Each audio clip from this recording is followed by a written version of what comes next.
Marshall. Marshall. Marshall. What? Stop seating. We got guests here. Come and explain a little bit about your life.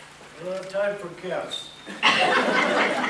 Marshall, come here. All right.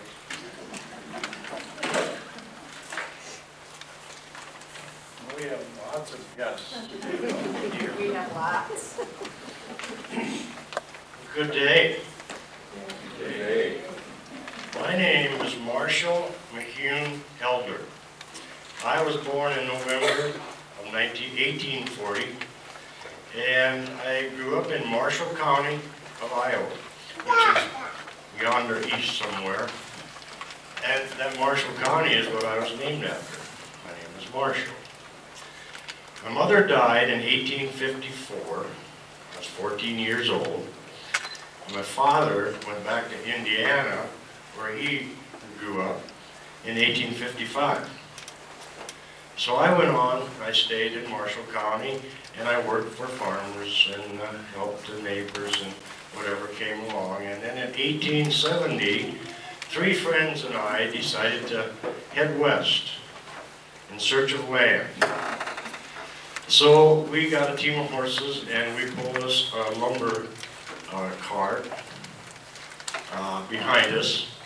And we had kind of a hard time because crossing the creeks and the rivers, we had a hard time finding crossings, and we came across some trails. But we made it, we were full of energy.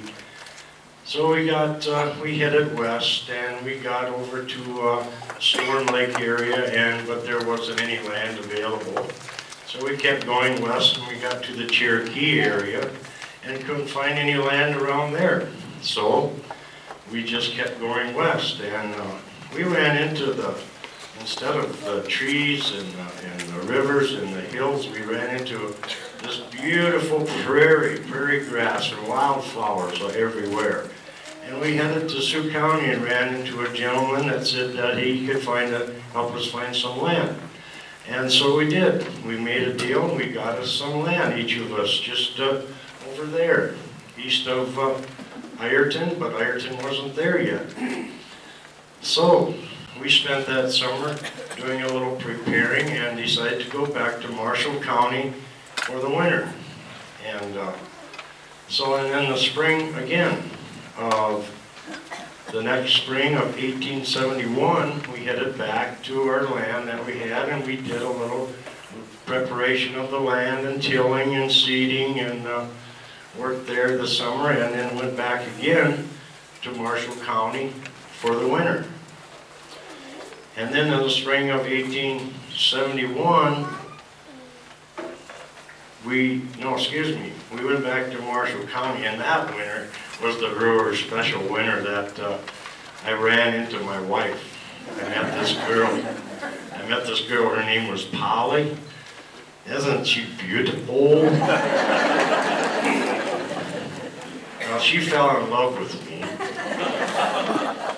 So the winter of 1872 or 71 and 1872, we got married. So Polly and I, we headed back to the land that we had, and we started working and hauling lumber and tilling the land, and we had to haul our lumber clear from across the Sioux River, and we had to go to Lamar's, I believe it was, to get supplies. And I'll introduce Polly. And by the way, I'm 269 years old today. And I just think I look pretty good yet, don't you? I'll introduce my wife, Polly, and she'll tell you some more. Well, my name is Polly Elder, and I'm married to Marshall. As Marshall said, we met and we got married in January of 1872. And we decided to come down from Marshall County, and we came over here to Sioux County. It wasn't much of a house what he brought me to.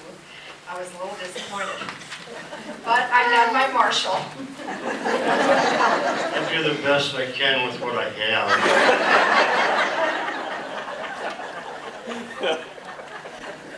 The first year we got here, we had very good crops, and we were pretty excited about that. But we also had some sorrow as we had a little girl named Edith that we lost in that first year. And so we went back to Marshall County by our friends and our family and spent the winter there. We came back the next spring and summer and worked here again. And this started to become more like home to us. Every year we went back and forth to Marshall County for about 3 years, and finally we decided to stay.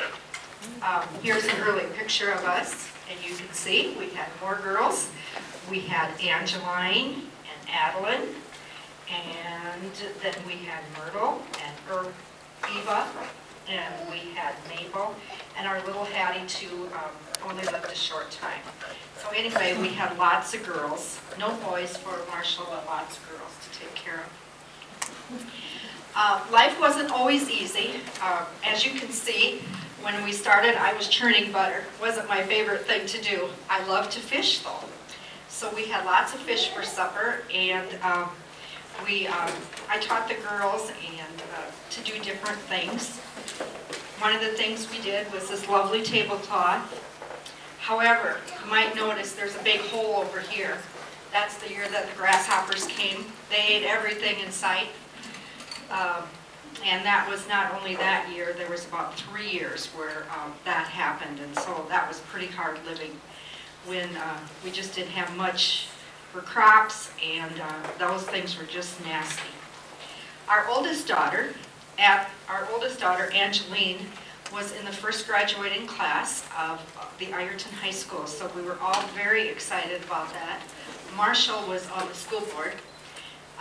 He was more known for his name as MM, is what a lot of our friends called him.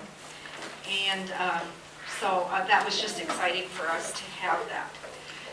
As he stated earlier, we didn't have a post office here, and we didn't have a town here, so we had to go to Haywarden for the mail, and we had to go to Lamar's for provisions. So it was nice to get some mail, but it just took a long time to get that. So when the town started, it was really fun to have stuff that we could do here in town. Isn't that place we got the mail called Calliope? Is that how you say it? Was it Calliope? That could be right. Isn't he smart? One other thing I want to brag about my man. He won a first place blue ribbon at the state fair in Des Moines for showing his Persian horses. He was a good horseman and not well known, but he won first place at the state fair. So that's something our family treasures. At the end of our life, he built me a big home, and that's the house where Pete Feenstra lived. It's no longer there, but it's on the Lynn Jumper land, or the Lynn Jumper area. After that, we retired to Pasadena, California. But we would come back and live here in Iowa in the summer. Right now there's no descendants here, but we're just glad that we live in Ireton and that we got to start the town and help start the town of Ireton, and we know that everybody here enjoys the town of Ireton too. Thank you.